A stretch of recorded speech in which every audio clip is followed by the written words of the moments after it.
Olá, eu me chamo Charles Henrique e vocês estão no canal Como as Coisas São Matemática. Hoje falaremos a respeito de função afim.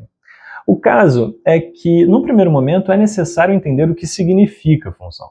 Portanto, uma função é, na realidade, uma regra que permite associar elementos de um conjunto chamado domínio e representado por x, com elementos de um outro conjunto que se chama contradomínio e é representado por y. Ou seja, uma regra f que pega um elemento do domínio e o associa com um elemento do contradomínio, beleza?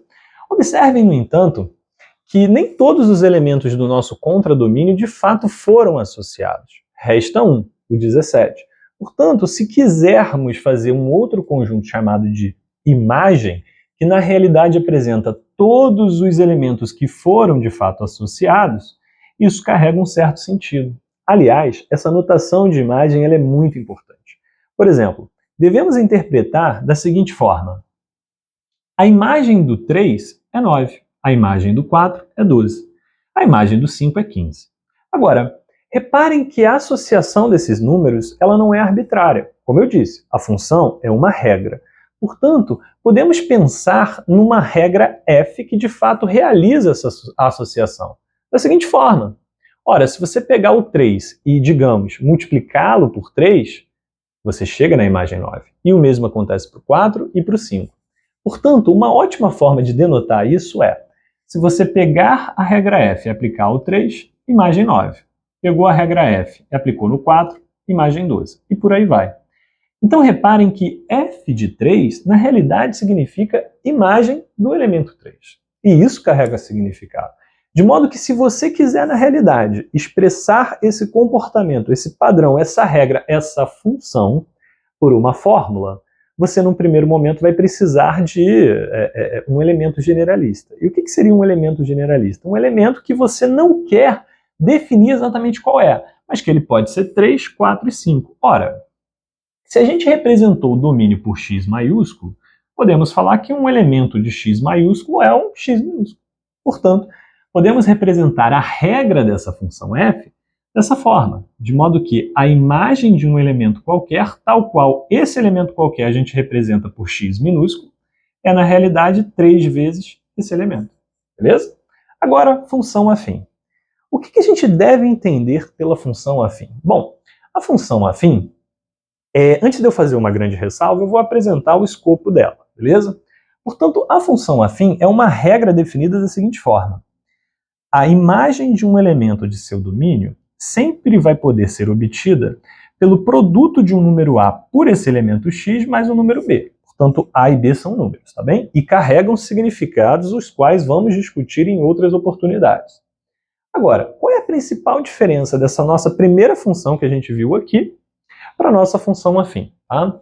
A função afim, ela na realidade atua sobre conjuntos reais, ou tem um domínio, na realidade, contido no conjunto dos reais. Agora, o que é o conjunto dos reais? Não?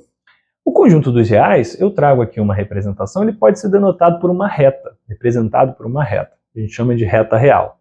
Dentro dessa reta, você tem infinitos segmentos. E dentro desses infinitos segmentos, você tem infinitos números. Na realidade, quando você pensa nessa forma, o que essa reta, na verdade, representa é um caráter contínuo. Portanto, observe que existem infinitos números entre 0 e 1, entre 1 e raiz de 2 e por aí vai. O que é importante? É importante que quando você vai representar isso graficamente, os seus dois conjuntos que outrora eram representados nessa forma discreta, eles passam a ser representados como retas.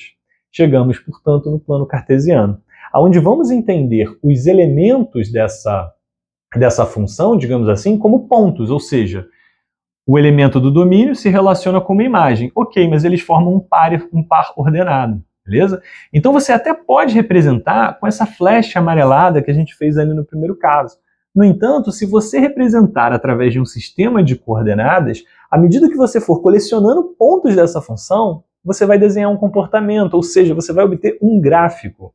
Um gráfico que pode ajudar você a avaliar a dinâmica dessa função. E por isso é importante. Ou seja, estudaremos tipos específicos de função e cada um deles com seu próprio gráfico.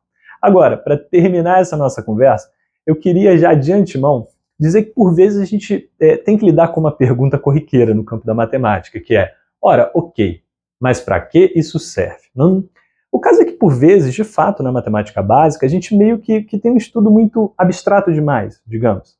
E às vezes a gente não consegue estabelecer bem a correlação com outros campos do conhecimento. Mas quando vocês pegam para ver, por exemplo, a equação horária do movimento, que é muito estudada na física, ela na realidade é uma função afim, ao qual o domínio aqui é representado por t minúsculo, tendo em vista que ele representa tempo. E a imagem do tempo é o espaço, tal qual o número a é a velocidade e o número b é a posição inicial.